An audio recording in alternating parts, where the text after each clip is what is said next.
나는 그 광경을 문틈으로 바라보고 있었다. 엄마가 언니의 어깨를 감싸며 눈물을 글썽이고 아빠가 카메라를 들고 연신 셔터를 누르고 있었다. 우리 은혜가 정말 예쁘네. 이 드레스 완벽해. 엄마의 목소리는 달콤하게 떨렸다. 은혜 언니는 거울 앞에서 미소 지으며 몸을 돌려보았다. 하얀 드레스가 빛을 받아 반짝였다. 모두가 행복해 보였다. 나만 떼고. 나는 조용히 문을 닫고 복도로 나왔다. 심장이 쿵쾅거렸다. 그 드레스는 원래 내 것이었다. 3년 전 내가 준호와 결혼을 약속했을 때 엄마가 직접 골라준 드레스였다. 지은아, 이건 내가 입어야 해. 우리 큰딸한테 딱이야. 그때 엄마는 그렇게 말했다. 그런데 이제 그 드레스를 은혜 언니가 입고 있었다. 준호의 예비 신부로서. 준호. 그 이름을 떠올리는 순간 입안이 썩다. 5년 연애, 3년 동거, 결혼 약속까지. 모든 게 완벽해 보였다. 준호는 나를 사랑한다고 매일 말했다. 지은아, 너 없으면 안 돼. 그런데 어느 날 갑자기 사라졌다. 전화도 안 받고 집에도 안 돌아왔다. 일주일 뒤 소식을 들었다. 은혜 언니와 함께 있다는 것, 우리 막내 언니와 가족이 모두 알고 있었다. 나만 떼고. 그날 이후로 나는 웃는 법을 잊었다. 회사도 그만두고 방 안에만 틀어박혀 있었다. 엄마는 매일 문을 두드리며 지은아, 밥 먹어. 준호 그놈 잊어. 더 좋은 사람 만날 거야 라고 했다. 하지만 그 말 속에 숨겨진 진실을 나는 알았다. 엄마는 은혜 언니 편이었다. 언제나 그랬다. 은혜는 집안의 보배였다. 예쁘고 똑똑하고 착한 막내. 나는 그냥 평범한 큰딸일 뿐이었다. 결혼식까지 한 달 남았다. 은혜 언니와 준호의 결혼식. 우리 집에서 준비가 한창이었다. 나는 그 광경을 지켜보며 이를 갈았다. 왜 나만 이렇게 고통받아야 하나? 왜 모두가 나를 버리고 행복해하려 하나? 그때부터 계획이 시작됐다. 조용히, 철저하게. 먼저 준호의 약점을 찾았다. 그는 회사에서 승진을 앞두고 있었다. 중요한 프로젝트를 맡고 있었다. 나는 그의 이메일 계정을 해킹했다. 예전에 함께 살면서 비밀번호를 알았다. 거기엔 은혜 언니와 나눈 메시지가 수천 건이었다. 지은이랑은 그냥 습관이었어. 너랑은 달라. 지은이가 알면 미안하지만 우리 행복하자. 그 문장 하나하나가 칼처럼 가슴을 찔렀다. 나는 그 메시지를 모두 캡처했다. 그리고 회사 내부 고발 게시판에 익명으로 올렸다. 준호가 프로젝트 자금을 횡령했다는 증거도 함께 조작했다. 어렵지 않았다. 준호가 나에게 보여준 적이 있는 엑셀 파일을 조금 수정했을 뿐이다. 다음 날, 준호는 회사에서 쫓겨났다. 전화가 왔다. 지은아, 제발 이게 무슨 일이야? 그의 목소리는 떨리고 있었다. 나는 대답하지 않고 전화를 끊었다. 그게 시작이었다. 복수는 이제 막 깨어났다. 하지만 아직 부족했다. 은혜 언니와 가족 전체에게도 갚아줘야 했다. 나는 거울을 보며 미소 지었다. 처음으로 진심 어린 미소였다. 결혼식 준비는 계속됐다. 엄마는 나를 보며 지은아, 너도 축복해줘야지. 가족이잖아 라고 했다. 나는 고개를 끄덕였다. 당연하지. 엄마의 속으로는 이를 갈았다. 축복. 그들이 나에게 준 고통에 비하면 이건 아무것도 아니었다.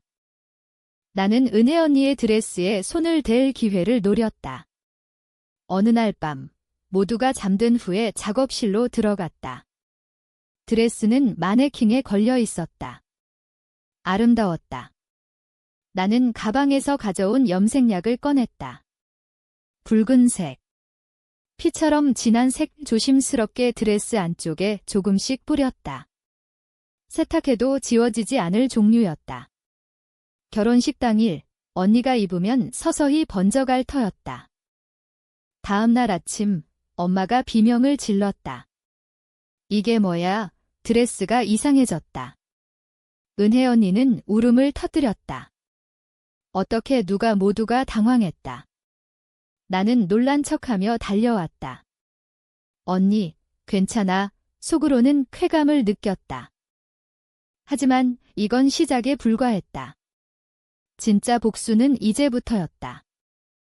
드레스 사건 이후 집안 분위기는 얼어붙었다. 은혜 언니는 새 드레스를 급히 주문해야 했다.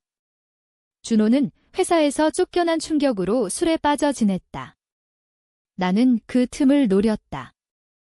준호가 다시 전화를 걸어왔다. 지은아, 만나자. 설명할 게 있어. 그의 목소리는 절박했다. 나는 수락했다. 우리는 예전에 자주 가던 한강 카페에서 만났다. 준호는 초췌했다. 눈이 퀭했다. 지은아, 그 익명 제보 내가 한 거지? 그는 단도직입적으로 물었다. 나는 커피를 마시며 미소 지었다. 증거 있어. 준호는 한숨을 쉬었다. 미안해. 정말 미안해. 은혜랑은 그냥 실수였어, 실수. 그 단어가 가슴을 찔렀다. 5년이 실수라고? 실수면 다 용서되는 거야? 나한테 한 약속은? 결혼은? 준호는 고개를 숙였다. 너한테 너무 미안해서 도망쳤어. 나는 웃음이 나왔다. 도망. 은혜 언니한테로. 준호는 아무 말도 하지 못했다. 나는 가방에서 USB를 꺼냈다. 여기 너희 메시지 전부 있어? 회사에도 보냈고 은혜 언니 부모님 아니 우리 부모님께도 보낼까 생각 중이야. 준호의 얼굴이 창백해졌다. 제발 지은아, 그는 내 손을 잡으려 했다. 나는 손을 뿌리쳤다. 이제 늦었어. 너희 결혼식 제대로 치러질 수 있을까? 집으로 돌아오니 엄마가 기다리고 있었다. 지은아, 준호 만났어. 엄마의 눈치는 여전했다. 나는 고개를 끄덕였다. 응, 사과받았어. 엄마는 안도하는 표정을 지었다. 다행이다. 가족이 화목해야지. 가족. 그 단어가 역겹게 들렸다. 나는 2층 내 방으로 올라갔다. 컴퓨터를 켰다. 은혜 언니의 SNS 계정을 해킹했다. 어렵지 않았다. 비밀번호는 예나 지금이나 똑같았다. 유나이 92 만백일. 생일. 나는 언니의 계정으로 이상한 게시물을 올렸다. 준호와의 불륜을 암시하는 내용, 그리고 나를 향한 미안함. 언니의 친구들이 댓글을 달기 시작했다. 은혜야, 이게 무슨 말이야? 지은이 언니한테 미안하다니. 다음 날 아침, 은혜 언니가 내 방문을 박차고 들어왔다. 너야? 다 너지. 언니의 눈이 붉었다. 나는 침착하게 일어났다. 무슨 소리야, 언니. 은혜는 휴대폰을 내밀었다. 자신의 계정 게시물. 이게 내가 쓴 거 아니야. 나는 놀란 척했다. 해킹당한 거 아니야? 요즘 그런 거 많던데. 은혜는 이를 갈았다. 너밖에 없어. 지은아, 왜 이러는 거야? 준호 오빠도 너 때문에 회사에서 쫓겨났대. 나는 차갑게 웃었다. 나 때문. 내가 뭘 했는데? 은혜는 울음을 터뜨렸다. 미안해, 정말 미안해. 하지만 준호 오빠는 나를 사랑해. 사랑. 그 말에 모든 게 무너졌다. 나는 언니의 어깨를 세게 잡았다. 사랑. 그럼 나한테 한 사랑은 뭐였어? 5년 동안의 사랑은. 언니는 말을 잇지 못했다. 나는 손을 놓았다. 결혼식 취소돼도 이상하지 않을 거야. 엄마가 올라왔다. 무슨 소리야, 얘들아. 엄마는 우리를 말리려 했다. 하지만 이미 늦었다. 은혜는 방으로 뛰어갔다. 나는 엄마를 보았다. 엄마, 은혜 언니가 나한테 준호 뺏었다고 생각 안 해? 엄마는 당황했다. 그건 둘 다 잘못이야. 이 둘 다 언제나 중립을 가장한 편파.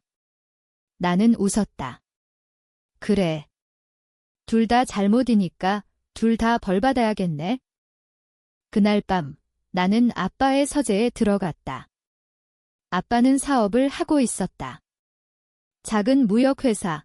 나는 아빠의 컴퓨터에서 중요한 계약서를 찾았다.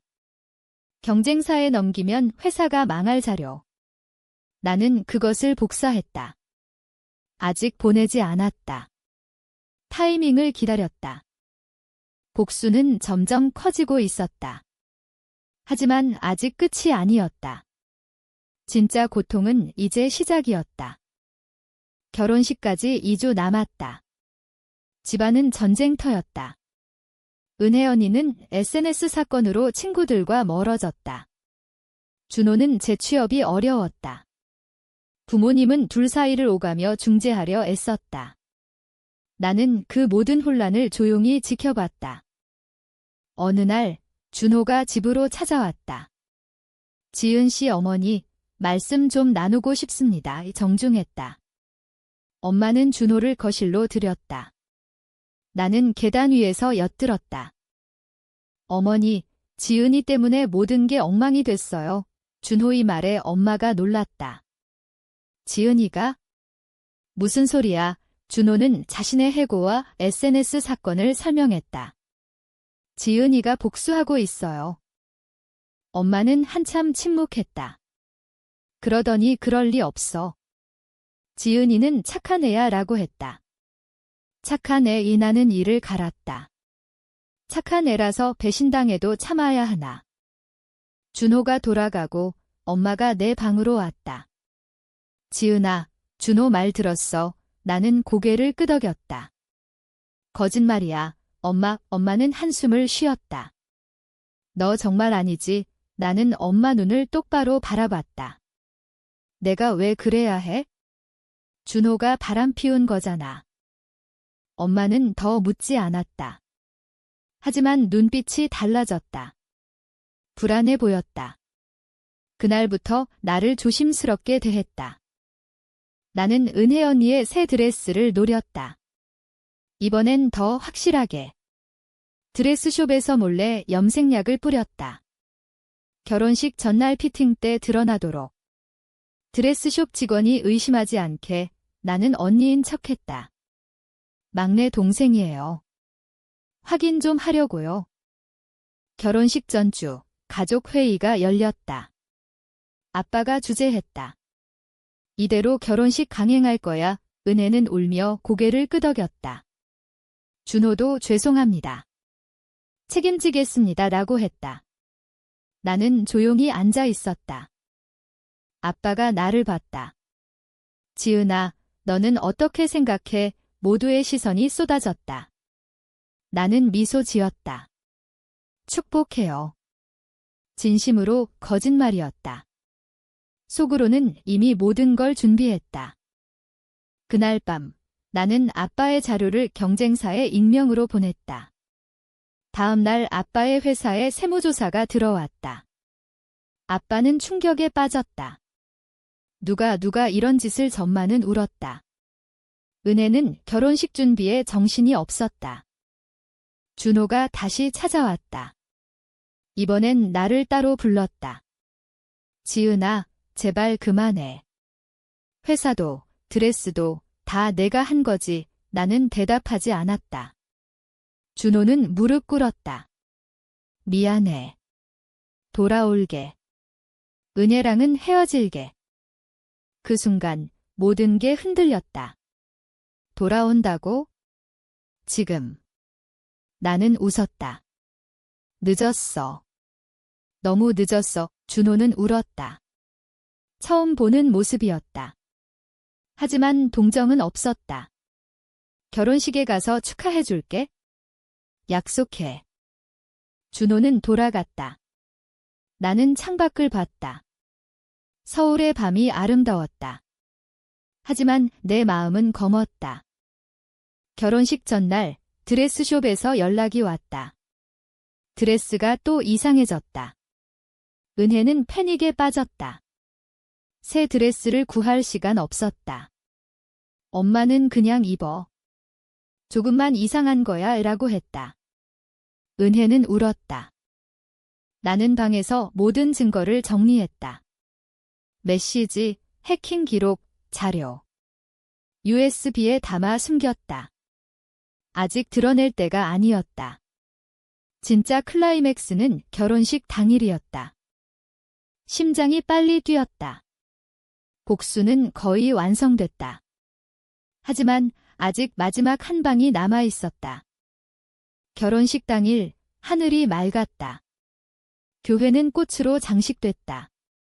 손님들이 속속 도착했다. 나는 들러리로 서 있었다. 분홍 드레스를 입고. 은혜 언니는 새 드레스를 입었다. 조금 이상했지만 멀리선 티가 안 났다. 준호는 턱시도 차림으로 서 있었다. 긴장한 얼굴. 나는 그를 보며 미소 지었다. 그는 나를 피했다. 식장이 채워졌다. 부모님은 앞줄에 앉았다. 아빠는 여전히 회사 문제로 초췌했다. 엄마는 억지로 웃고 있었다. 신부 입장. 음악이 울렸다. 은혜 언니가 아빠 팔을 잡고 들어왔다. 아름다웠다. 하지만 드레스 안쪽에서 붉은 얼룩이 서서히 번지기 시작했다. 사진 찍힐 때쯤이면 확연히 드러날 터였다. 신랑 신부가 단상에 섰다. 목사가 말을 시작했다. 오늘 이 자리는? 그때 나는 준비한 것을 꺼냈다. 프로젝터를 조작할 리모컨. 교회 AV 담당자에게 돈을 주고 부탁했다. 특별한 축하 영상이라고. 화면이 켜졌다. 준호와 은혜의 메시지가 하나하나 떴다. 지은이가 불쌍하지만 우리 그냥 행복하자 이 사진도. 둘이 키스하는 사진. 침대에서 찍은 사진까지. 식장이 술렁였다. 손님들이 웅성거렸다. 은혜 언니가 비명을 질렀다. 이게 뭐야? 준호는 얼굴이 하얗게 질렸다. 지은아. 나는 마이크를 잡았다. 축하드려요, 언니. 준호 씨 목소리가 떨리지 않았다. 이건 제 선물이에요. 진심으로. 엄마가 일어났다. 지은아. 하지만 이미 늦었다. 모든 게 드러났다. 손님들이 사진을 찍기 시작했다. SNS에 올라갈 터였다. 은혜 언니가 드레스를 보았다. 붉은 얼룩이 확연히 번져 있었다. 피처럼. 언니는 주저앉았다. 준호는 나를 향해 다가오려 했지만 손님들이 막았다. 나는 단상으로 올라갔다. 5년 동안 사랑했던 사람과 제 막내 언니가 이렇게 행복해지니까 저도 기뻐서 이런 선물을 준비했어요. 아빠가 일어났다. 지은아, 그만해. 하지만 아빠의 회사 문제도 내가 한 거라는 걸 직감한 듯 했다. 식장은 아수라장이 됐다. 손님들이 떠나기 시작했다. 은혜는 울며 교회를 뛰쳐나갔다. 준호는 멍하니 서 있었다. 나는 엄마를 봤다. 엄마는 눈물이 흐르고 있었다. 지은아, 왜? 나는 대답했다. 왜냐고. 가족이니까. 교회를 나왔다. 바람이 시원했다. 모든 게 끝났다. 복수가 완성됐다. 하지만 그 순간 경찰차가 왔다. 누군가 신고한 모양이었다. 김지은 씨, 횡령 및 명예훼손 혐의로 체포합니다. 나는 웃었다. 예상했던 일이다. 하지만 후회는 없었다. 이 고통을 그들도 느껴야 했다. 수갑이 채워졌다. 준호가 달려왔다. 지은아, 은혜도, 엄마도. 나는 그들을 보며 말했다. 이제 다 똑같아졌네. 차에 올랐다. 창밖으로 가족이 보였다. 무너진 얼굴들. 나는 눈을 감았다. 드디어 평화가 왔다. 경찰서 유치장. 차가운 바다. 나는 벽에 기대 앉아 있었다. 모든 게 끝났다. 하지만 이상하게 후련했다. 조사를 받았다. 왜 그런 짓을 했습니까? 형사는 물었다. 나는 솔직히 말했다. 배신당했으니까요. 증거는 차고 넘쳤다. 해킹, 횡령 조작, 명예훼손. 감옥에 갈 터였다. 엄마가 면회 왔다. 지은아, 미안해. 범마는 울었다. 처음으로 진심이 느껴졌다. 은혜를 너무 편애했어. 내 고통을 몰랐다. 나는 대답하지 않았다. 이제 와서 미안하다는 말 너무 늦었다. 은혜 언니도 왔다. 언니 미안해. 정말 미안해. 언니는 창백했다. 결혼식은 엉망이 됐고 준호와도 헤어졌다. 내가 잘못했어. 나는 언니를 봤다. 알아. 이제 언니는 울었다. 감옥 가지 마. 내가 변호사 알아볼게. 준호는 오지 않았다. 아마 도망갔을 거다. 아빠가 왔다. 지은아, 회사 망했다. 다 내가 아빠는 분노했다. 하지만 곧 한숨을 쉬었다. 내 잘못이야. 너를 제대로 보지 못했다. 가족이 하나둘 무너졌다. 은혜는 우울증으로 병원에 입원했다. 준호는 다른 도시로 사라졌다. 엄마는 매일 교회에 갔다. 아빠는 술에 빠졌다. 재판날 나는 모든 혐의를 인정했다. 후회 안 해요. 판사는 한숨을 쉬었다. 징역 3년. 감옥으로 가는 길의 창밖으로 서울이 보였다. 예전에 내가 살았던 도시. 이제는 멀어졌다. 감옥 생활이 시작됐다. 매일 똑같은 일상. 하지만 마음은 이상하게 평화로웠다. 복수가 완성된 대가였다. 편지가 왔다. 엄마에게서. 지은아, 우리가 잘못했어. 내가 나올 때까지 기다리게. 진짜 가족이 될게. 나는 편지를 읽고 찢었다. 가족. 이제는 필요 없었다. 시간이 흘렀다. 1년, 2년. 나는 책을 읽고 상담을 받았다. 내 안에 있던 증오가 서서히 녹았다. 하지만 완전히 사라지진 않았다.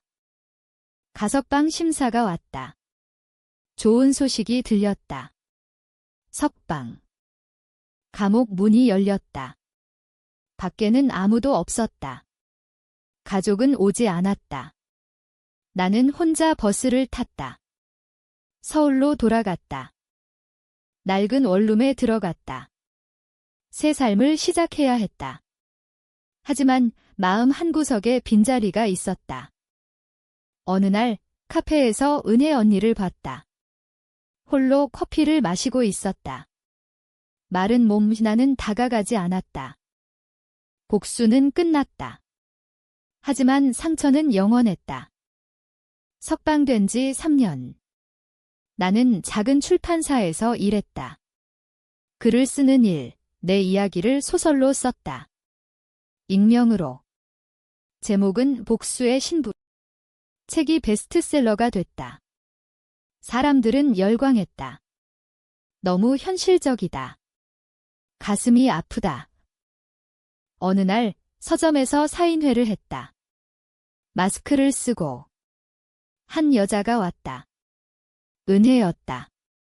언니, 나는 놀랐다. 은혜는 책을 내밀었다. 이거 내 이야기지. 나는 고개를 끄덕였다. 은혜는 울었다. 미안해. 아직도 미안해. 나는 사인을 해주었다.